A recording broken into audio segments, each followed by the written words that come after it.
Contracapa. Fala galera, estamos começando nosso terceiro ContraCast, um podcast feito por alunos da PUC do curso de Escrita Criativa. Como vocês já devem estar sabendo, o projeto original se chamava Contracapa, mas devido ao que estamos vivendo atualmente, tivemos que nos adaptar, então criamos o ContraCast, para que assim vocês possam acompanhar esses incríveis bate-papos que estamos fazendo. Bom, essa semana o nosso tema será a produção de jogos. Falaremos um pouco sobre como funciona o mercado de trabalho e entre outras coisas. Conduzindo essa conversa temos eu, a Stephanie, e a minha querida colega Isadora. Oi! E para falar conosco, compartilhar suas experiências e sabedorias, temos dois convidados especiais com a gente hoje. O Arthur Protásio, professor de design de narrativa no Canadá, e o Rodrigo Oliveira, que é professor de game designer da Universidade Uno Chapecó. Alô, tudo bem? Oi, Rodrigo, Oi. tudo bem? Tudo certo. Arthur? Oi. Oi, Oi, tudo bom? bem? Stephanie, tudo bem? E Prazer. E aí, Rodrigo? Beleza? Então, A gente vai fazer uma série de perguntas para vocês, mas não precisem se ater a essas perguntas, podem, enfim, explicar um pouco mais sobre isso, se quiserem fugir um pouco do assunto também, não tem problema, a gente dá um jeito. Mas a minha primeira pergunta seria direcionada para o Arthur. Eu gostaria que você se apresentasse um pouquinho, falasse com o que você trabalha, qual é o seu nicho e como é que funciona mais ou menos o seu trabalho. Tá bom. Eu falo bastante, então qualquer coisa me interrompam, façam observações, etc. Fiquem à vontade. Sem problema. Eu me apresento, assim, dependendo da indústria com a qual eu estou conversando, eu uso alguns termos, mas, assim, em resumo, tudo se conecta ao conceito de contar histórias. Eu sou roteirista, na área de jogos eu sou designer de narrativas, dependendo do projeto, às vezes tem algum outro nome, se você estiver falando da área de literatura, as pessoas podem falar escritor. Atualmente, assim, desde o ano passado eu me mudei aqui para o Canadá, então estou morando em Vancouver, e aqui é curioso que isso é até uma questão interessante da perspectiva de escritor, que é quando você fala em inglês, você só fala writer. E writer como tradução para... Quer dizer, mas aí que tá o negócio. O termo writer serve para muitas coisas, né? Você pode ser escritor, você pode ser roteirista de cinema, você pode ser alguém que faz uma história para um projeto de realidade virtual, ou você pode ser, enfim, um designer de narrativas mesmo, que é o termo, inclusive, que eu mais uso na área de jogos. Então, assim, essencialmente, a minha atuação enquanto profissional é esse produtor de conteúdo, e conteúdo que frequentemente está associado a uma experiência narrativa. Ou seja, é entender qual é a relevância e a importância de uma mensagem que um jogo quer passar, ou que um filme quer passar, ou que uma história em quadrinho quer passar. E eu entro nesse processo ou por uma perspectiva de direção criativa, ou trabalhando muitas vezes com outros diretores, mas produzindo esse conteúdo de forma que ele faça sentido para aquela plataforma, entendeu? Talvez tenha ficado, eu sei que às vezes explicando assim pode ficar um pouco abstrato, mas em suma é um roteirista de diferentes plataformas. Ótimo! Bem explicadinho. Gostei. Também. Agora, Rodrigo. Meu nome é Rodrigo Oliveira. Atualmente eu atuo como professor universitário num curso de design aqui da Uno Chapecó, no interior de Santa Catarina, e eu estou trabalhando com disciplinas relacionadas a projeto criativo voltado a entretenimento. E aí, nessas disciplinas, eu dou disciplina de projeto de games de vários tipos, desde board game até jogo 3D, jogo para celular, jogo 2D. Eu também trabalho com disciplinas relacionadas a histórias em quadrinhos, mas a parte de roteiro eu faço de maneira autônoma, né? Eu não tenho uma formação nessa área. Eu tenho apenas uma experiência de mercado aí, de trabalho mesmo, de processo. Eu não tenho formação em área de escrita criativa. Daqui a pouco eu falo da minha formação. Mas eu trabalho disciplina de animação também. E isso pelo viés de indústria criativa, né? Mas, dada a minha formação, eu sou formado em design gráfico pela FSM, também estudei publicidade e propaganda, fiz mestrado em comunicação e estou no doutorado em comunicação também, agora, e as minhas pesquisas científicas, né, a minha tese de doutorado tem a ver com uma pesquisa relacionada à cultura gamer, né? Então, A minha formação de mercado, ela tem a ver com a parte criativa e produtiva, mais especificamente em mercado, em game design, eu já vou falar um pouco disso, até tem sinergia com o que o Arthur falou, mas também trabalhei muito com a parte gráfica, não com criação de conteúdo propriamente dito, mas como gerenciamento de conteúdo. Até depois de um tempo trabalhando, você começa a trabalhar mais com gerenciamento e criação de diretrizes, e aí vão ter profissionais especializados que vão realmente criar os conteúdos, os roteiros, as diretrizes de personagem, né, que eu acho que é um pouco do que o Arthur se dedica, né, porque na minha atuação de mercado na indústria dos games, eu atuei muito mais como game designer, né, como alguém que pensava a experiência não tanto pelo viés narrativo, mas mais pelo viés de uma experiência que a gente poderia chamar de ludológica, né? E aí eu acho que o Arthur está mais na parte narratológica, eu imagino que seja isso pelo que ele falou. Então eu estive muito mais tempo na parte ludológica. Uma coisa não é o contrário da outra, tá? Apesar de por algum tempo serem entendidos como extremos, né? E aí já tem um tempo já que a gente já superou essa discussão de ludologia versus narratologia, isso já é uma discussão bastante superada, mas eu sempre estive mais na parte de pensar mecânicas, experiência, como é que tipo de jogo que vai ser, e aí sempre trabalhei em conjunto aí com profissionais que escreviam os diálogos, que planejavam os personagens respeitando diretriz de projeto, e eu sempre respeitei uma diretriz de produto, né? Então, a complexidade dos projetos de jogos é tão grande que a gente acaba tendo umas participações que parecem pequenas, mas elas são muito grandes ao mesmo tempo, então é um pouco até dialético.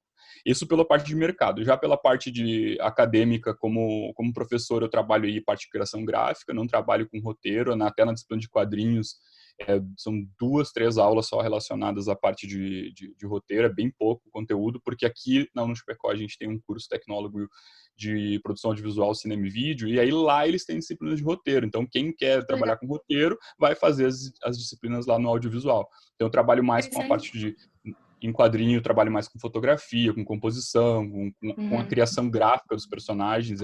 Às vezes tem até um pouco de mistura né, na parte de criação de personagem, né? Tem uma criação do personagem que é o conceito e outra a parte gráfica, parte visual, que vai andar em conjunto, mas é bem, bem complexo. Então, eu atuo aí em 3 frentes aí nos jogos. Como no mercado agora, mais por causa do doutorado e por causa das aulas, não tenho atuado tanto em projetos de indústria, mas atuei como game designer, como professor eu trabalho essas disciplinas de projeto aí, falando de um monte de coisa, game design principalmente, e como pesquisador, desde o mestrado, tenho pesquisado mais sobre cultura gamer, sobre quem são os sujeitos que jogam, o que significa o jogo na vida desses sujeitos, e com outras mediações aí, né? A minha dissertação foi sobre o termo usado que eu usei foi garotas que jogam videogame, né? A minha dissertação foi sobre isso. Foi sobre um entendimento culturalista, tá? Não mercadológico, tá? Não foi um entendimento mercadológico, foi um entendimento culturalista mesmo, de como que o elemento gamer se expressa na identidade feminina, e aí eu usei um espaço para análise para isso, e agora estou fazendo a tese que é como que o elemento gamer na identidade do sujeito se expressa com relação a classes sociais aí também, né? Então, a minha vida inteira dedicada a trabalhar ao redor disso também. Que legal. Interessante. Muito bacana. É muito legal ver, assim, pessoas da área falando sobre isso, porque a gente só tem a perspectiva de aulas, assim, de pessoas que falam, mas que não necessariamente trabalham com isso, sabe? Sim. Então, até por isso que a gente gostaria de saber como que funciona um pouco a produção de jogos, quais as etapas, tipo, de que vai de mão em mão, ou, enfim, é um grupo. Que engloba mais. Isso. A gente quer saber mais ou menos como funciona. É uma pergunta bem, bem difícil de responder, porque, assim como em qualquer área da indústria criativa, depende do projeto, né? De qualquer produto midiático, dependendo do projeto, vai ser uma maneira um pouco diferente de fazer. Então, eu vou tentar responder de uma maneira um pouco genérica sobre mais ou menos o mínimo que acontece na produção de um jogo ou enfim, no processo do jogo, desde o momento zero, quando ele não começou ainda, até o momento dele ser publicado. Daria para ficar umas 200 horas falando disso, mas eu vou tentar ser um pouco rápido aqui, né? Primeiro, pensar que tipo de jogo é esse, para qual plataforma é, se ele é digital, imagino que a gente esteja falando só de jogos digitais, se ele não é um jogo digital, se ele é um jogo físico, né? Um board game, um card game vai ser um processo um pouco diferente. Mas eu me baseio em metodologias que fundem um pouco de análise acadêmica com análise de mercado. Eu não separo as duas coisas de maneira nenhuma, porque, felizmente, na nossa área não tem como separar, né? Apesar de algumas pessoas acharem que é separado, não é. O mercado e a academia ou a indústria, elas precisam convergir muito para que funcione, e eu considero que funciona legal, assim. Então, primeiro, eu acho que é interessante dividir a etapa do jogo em uma etapa do processo criativo do processo produtivo. Tá? O processo criativo, ele envolve todo um momento de concepção. E aí é a ideia de conceber as coisas, né? Como é que vai ser esse jogo? Que plataforma que ele vai ser lançado? Às vezes até que perspectiva de câmera vai ser usado no jogo. Se vai ser um jogo, um side-scroller, tipo um Mario, se vai ser um jogo top-down, tipo um Zelda mais antigo, se vai ser um jogo de combate, se vai ser um jogo de estratégia, tudo isso vai mudar bastante como o projeto vai acontecer. Mas nessas diretrizes, e também o quanto que vai ter do aspecto narrativo no jogo, né? O quanto que a história é um elemento que vai realmente fazer uma diferença, assim, que vai ser algo muito atrativo, que vai mudar a performance do jogador no sentido de como é que ele comanda os personagens e tudo mais, né? Então, tudo isso vai envolver um monte de gente diferente. Muitas vezes, nessa etapa criativa, vai ter alguém de mercado, alguém que vai pensar no produto em si, vai ter um game designer, vai ter um game writer, né? um escritor como o Arthur. Depois eu acho que ele pode entrar em mais detalhe nessa parte. Vai ter ali, às vezes, um programador dizendo o que dá para fazer, o que não dá para fazer, e eu estou falando isso de maneira muito genérica, tá? Não é assim que funciona uma empresa grande, como uma grande produtora. Normalmente, uma grande produtora vai atender uma demanda feita com uma pesquisa de mercado, ou vai atender uma franquia, vai atender uma marca e tudo mais. Feito toda essa parte de diretrizes, às vezes, nessa parte criativa, vai ter aí testes de conceito visual, de conceito narrativo, de conceito de mecânica, vai ter um monte de processo, vai ter um monte de gente trabalhando nisso também. Ou não, ou vai ter 2 caras trabalhando nisso um pequeno estúdio independente, ou às vezes vai ter um cara fazendo isso tudo ao mesmo tempo. Né? E em algum momento, essas decisões vão ser tomadas, e aí a gente parte para o processo produtivo, que é de produzir tudo que vai estar dentro do jogo. Desde um diálogo pequenininho até a textura de uma folha de uma árvore, até a animação, até a programação, e tudo isso vai ser trabalhado com uma certa ordem, né? Então, os programadores, eles conseguem trabalhar com um mínimo de arte para poder prototipar coisas, que depois os artistas vão fazer uma arte que a gente chama de placeholder, né? Que vai entrar ali, depois ela vai sofrer um acabamento, e aí, enfim, dependendo do projeto, vai ser uma loucura. É bem difícil trabalhar com jogos, viu? Eu não me sinto mais ousado em dizer que dos produtos midiáticos audiovisuais é o formato mais complexo que tem, assim, mesmo que a gente pense, poxa, mas fazer um filme do tamanho de Avatar é super complexo. Sim, mas não tem programação, né? Não tem interatividade, né? E isso já coloca uma camada de complexidade muito, muito grande. Então, às vezes eu sou até criticado por isso, por achar que eu estou fazendo um juízo de valor, colocando outros produtos midiáticos num patamar menor de complexidade de produção, mas eu estou fazendo isso mesmo. Eu estou colocando os jogos num patamar mais elevado de complexidade de produção. Um jogo da mesma proporção de uma grande produção cinematográfica dá muito mais trabalho, envolve muito mais gente, de maneira geral, tá? De maneira muito geral, assim, né? do que um filme, né? E essa comparação, ela acaba sempre emergindo porque a gente precisa colocar. Eu acho que a gente precisa entender os games como mais um produto midiático, como qualquer outro na nossa cultura, né? Ele não é algo especial. Infelizmente, acaba que a cultura gamer coloca ele como algo especial que só a cultura gamer, só os iluminados ali pela... Eu tô ironizando, tá? Pela bênção de jogar videogames conseguem, né? Então, antes de concluir todo o processo, né, um comentário, assim, na minha tese eu tenho colocado algumas coisas de que eu lamento muito que histórias como Red Dead Redemption, como o próprio último God of War, que elas sejam contadas apenas para gamers, né? Porque são histórias incríveis, são histórias maravilhosas que estão sendo contadas apenas para os gamers e não para mais gente. Então é um lamento que eu acabo fazendo. Mas só para voltar para o processo, né? A gente vai ter todo um processo produtivo de teste, refação, reprojeto, teste, produção, programação, arte, e tudo isso vai ter milhões de setores de gente trabalhando. Cada coisinha que acontece num jogo alguém fez. Algumas são automatizadas assim, por softwares e tal, mas não é tão simples quanto possa parecer, super complexo. Em algum momento isso vai para uma parte de publicação, e aí vão entrar as publicadoras, as publishers, né? Vai entrar a parte de marketing, vai entrar a parte de polimento e refinamento de produto, e aí isso vai ser de alguma maneira empacotado e colocado aí, né? E é o que a gente chama de shipping, né? Vai ser shippado, vai ser colocado à disposição do público por meio de venda física, produção, e aí vai para uma produção de, sei lá, DVD, CDs, enfim, ou vai para a internet, né?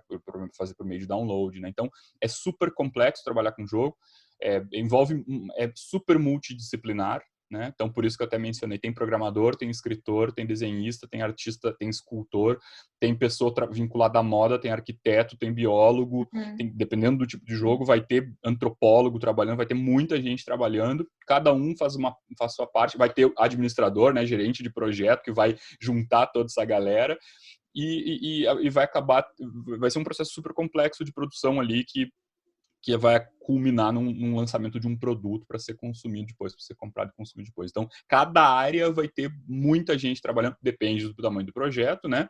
Então, a gente poderia citar, sei lá, um jogo... eu gosto muito do Braid, por exemplo, que é um jogo do Jonathan Blow, que é um jogo independente, que ele é o único programador, mas ele tem um parceiro que fez a trilha sonora, ele tem outros parceiros que fazem algumas partes do texto, ele tem parceiros que fazem ilustrações, ele tem parceiros que fazem as animações, mas quem junta tudo isso dentro de um software, né, dentro de um sistema, acaba sendo o próprio Jonathan Blow, né? Então, depende do tamanho da produção, igual é multidisciplinar, igual demanda vários conhecimentos de várias áreas, é aí que junta a galera de humanas e exatas, né?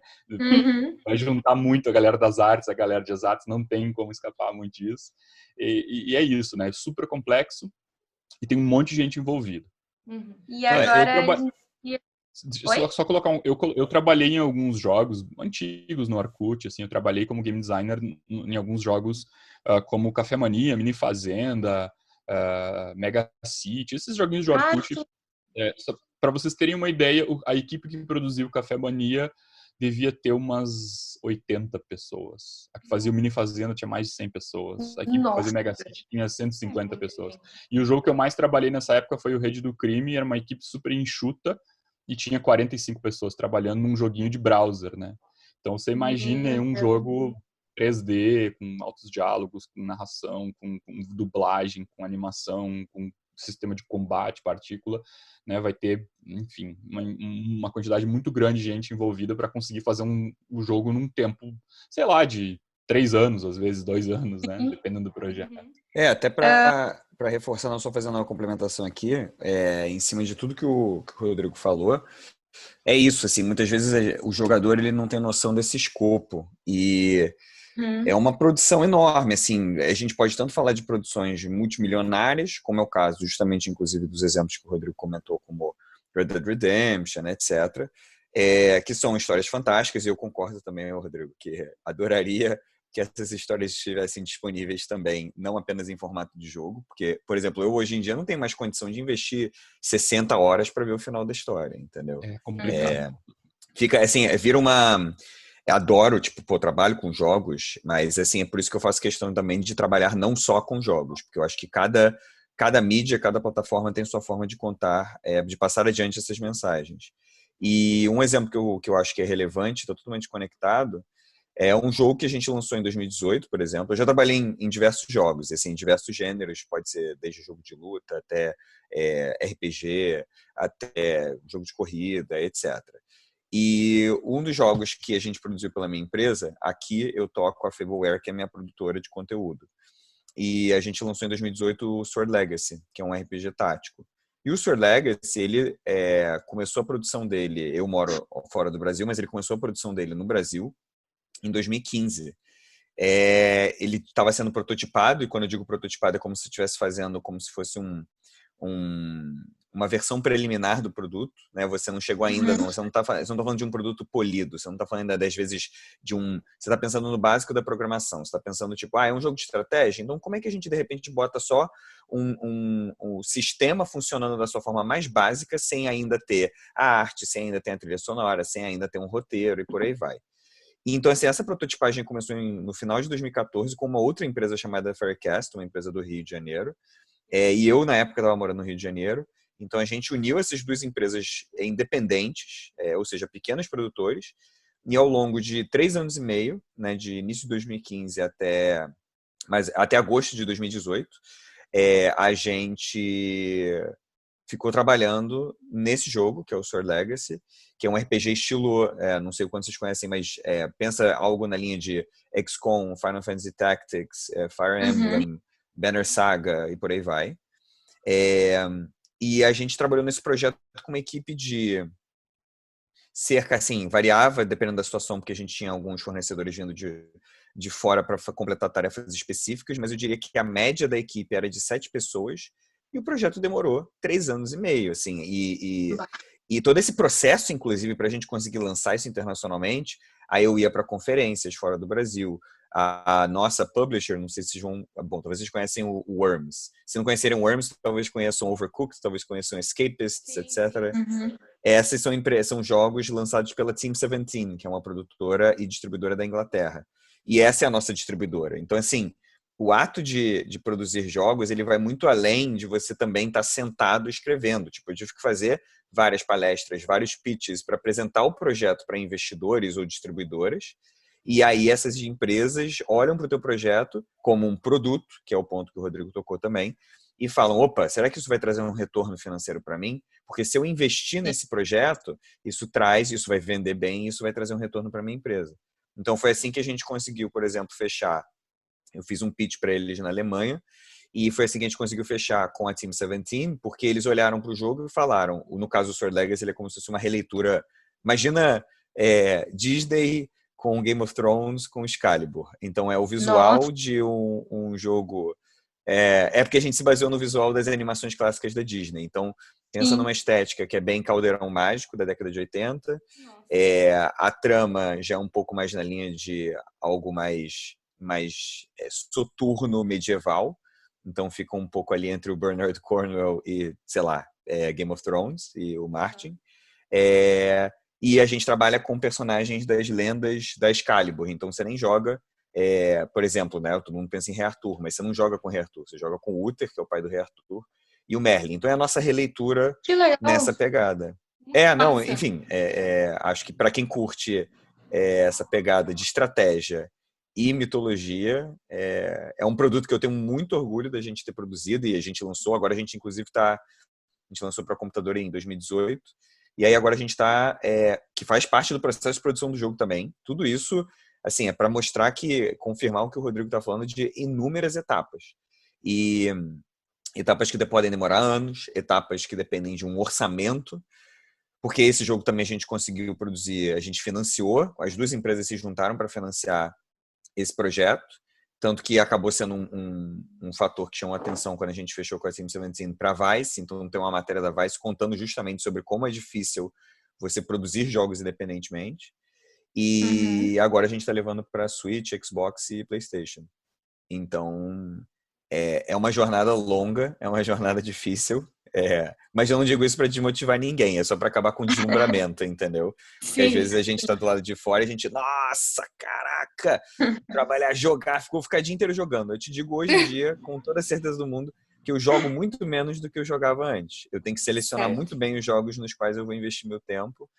Porque jogo, de uma maneira geral, é muito diferente você falar, eu gosto muito daquele diretor de cinema, então vou ver todos os filmes dele em um dia, porque cada filme demora 2 horas, por exemplo. Sim. E quando você fala, eu gosto muito dessa empresa que produz esses jogos, duvido que você consiga jogar todos os jogos dessa empresa em um dia, entendeu? É inversamente proporcional, né, cara? Quanto mais alguém quer trabalhar com jogos, menos essa pessoa tem que jogar. Mas o que acontece é que é muito comum que as pessoas entrem em faculdade de jogo para desenvolver games como um jogador e nunca repense essa postura como apenas consumidor, nunca pense que em algum momento eu preciso não deixar de jogar, mas virar a chavezinha para pensar, agora eu continuo sendo gamer, eu continuo sendo jogador, mas se eu quero trabalhar com isso, eu preciso me alimentar muito bem com habilidades ou skills muito específicas e muito amplas ao mesmo tempo, né?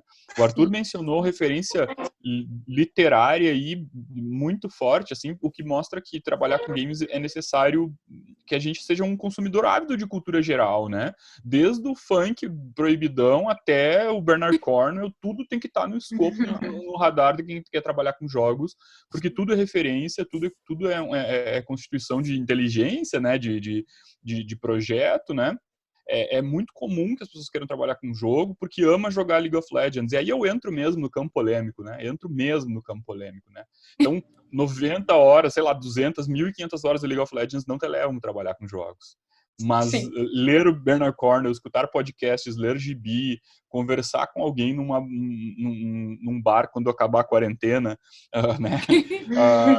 Enfim, jogar futebol, fazer muitas coisas e também pensar em como que se constitui projeto, né? Como que isso tem método, como que isso é vinculado a produto, como que tem, enfim, tem uma cultura muito ampla e muito multidisciplinar para ser colocada e que cada pessoa vai fazer um pedacinho, né?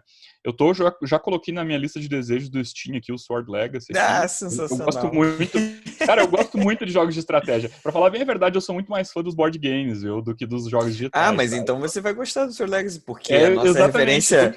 Cara, você deve ter jogado o Hero Quest. Sim, não, sim, e de tabuleiro. De tabuleiro. Uma das nossas referências principais é o Hero Quest. Óbvio que Dungeons and Dragons como RPG. Mas Você vai ver pelo grid, pelo tabuleiro. Eu tô vendo o vídeo aqui, eu tô encantado, cara. Eu tô encantado. E aí, assim, esteticamente, a gente quis optar por esse caminho, sim, porque história em quadrinhos são muito relevantes para toda a equipe. Isso é um outro ponto importante, assim, que cara, não importa o projeto que você está trabalhando, todo mundo tem que compartilhar a mesma visão. E é crucial que as pessoas estejam empolgadas para trabalhar naquele projeto, porque aquele projeto provavelmente vai tomar anos da vida dessas pessoas. A indústria de jogos, é claro que você tem empresas muito bem estabelecidas, mas se for um jogo independente teu, você talvez não esteja recebendo o salário que você queira receber, ou talvez você não esteja recebendo porque você é um empresário e você está contando com as vendas lá na frente. Então, assim, tudo é possível. E você tem que estar muito envolvido, você tem que ter disposição para investir seu tempo, sua energia naquele projeto.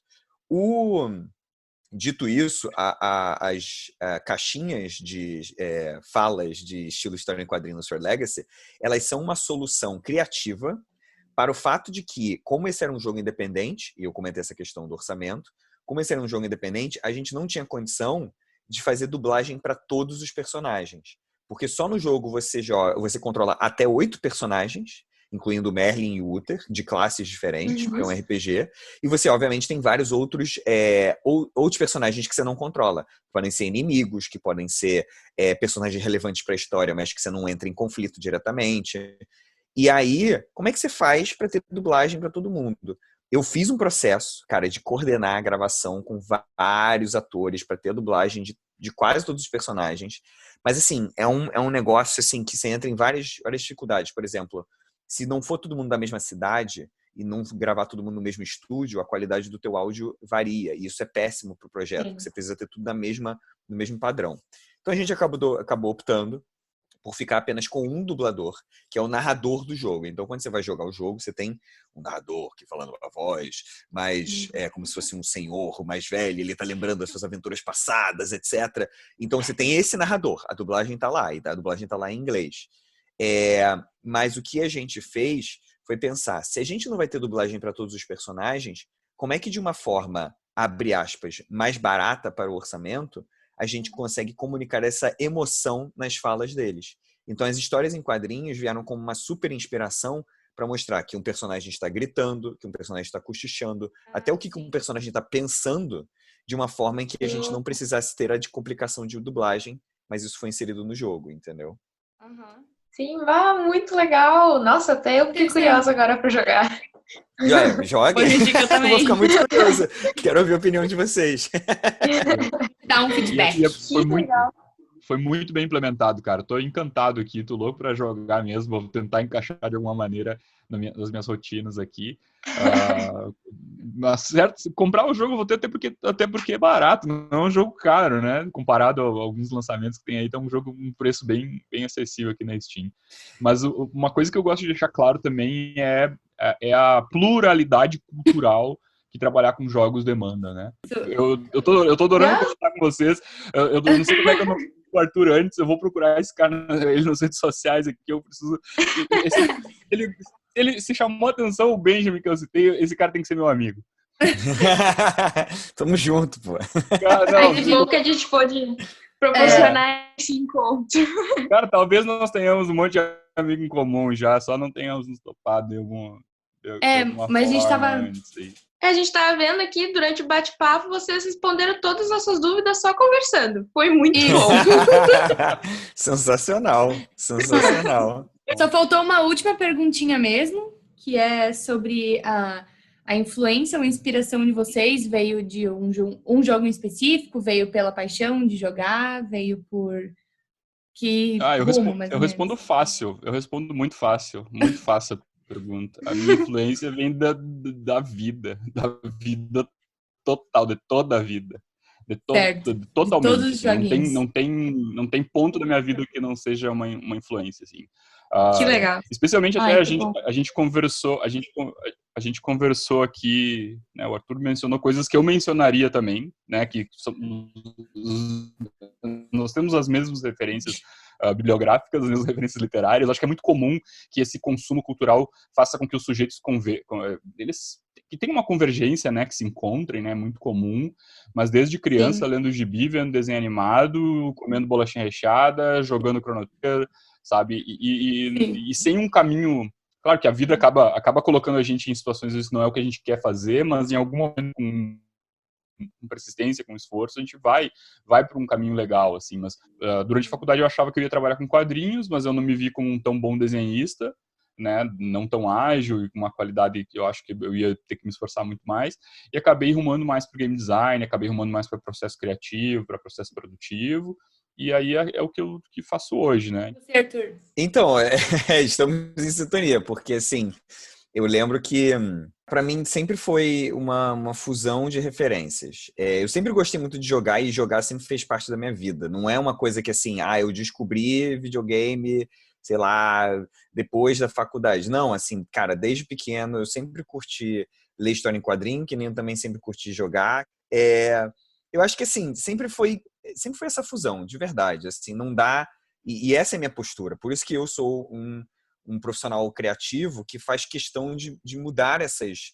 na verdade, não é nem de mudar, é de convergir essa mensagem em diferentes manifestações. Então, essa é a minha origem em relação a videogame. Não surgiu por causa de um jogo específico. Apesar de se eu tiver que resgatar um jogo na minha cabeça, antes do The Sims, que saiu em 99, tinha o Little Computer People pro Apple II, que era basicamente um jogo, que eu nem sei se dá para ser considerado um jogo, dependendo do parâmetro que você estiver levando em conta, mas era basicamente um jogo / brinquedo em que você digitava lá no computador. O fulano vai jogar sinuca. Aí era um cara que andava por uma casa e você ia dando os comandos e ele ia fazendo diferentes coisas naquela casa. Aquilo era o grande precursor do The Sims, né? E eu acho The Sims, por exemplo, uma casa de boneca unissex incrível, cara, que é fantástica. Todo mundo joga e eu acho isso sensacional. O The Sims é um ótimo exemplo, cara, de como o jogo pode ser extremamente universal e acessível. E é tudo sobre a relação do jogador com o jogo, porque no The Sims você pode fazer muitas coisas e a sua experiência pode mudar radicalmente dependendo do que você quiser fazer com os personagens. Você quer um cara focado na carreira, você quer um triângulo amoroso, você quer focar em construir uma casa sinistra porque você quer ganhar dinheiro para fazer aquela mansão, escolhe o teu objetivo, entendeu? Obrigada, gente. Sério, valeu muito pelo bate-papo. Obrigada pela Foi participação. muito legal. Obrigado pelo convite. Sim, está. Obrigada por todo o conteúdo, né, que vocês trouxeram para o nosso podcast. Vocês estão super convidados a ouvir no YouTube. Depois a gente passa o link para vocês. Maravilha. Obrigadão pelo convite, hein? Para vocês aí já é fim de tarde, então fim de tarde aí, fim de dia. Isso! Pior. Valeu, tchau, tchau. Tchau. Tchau.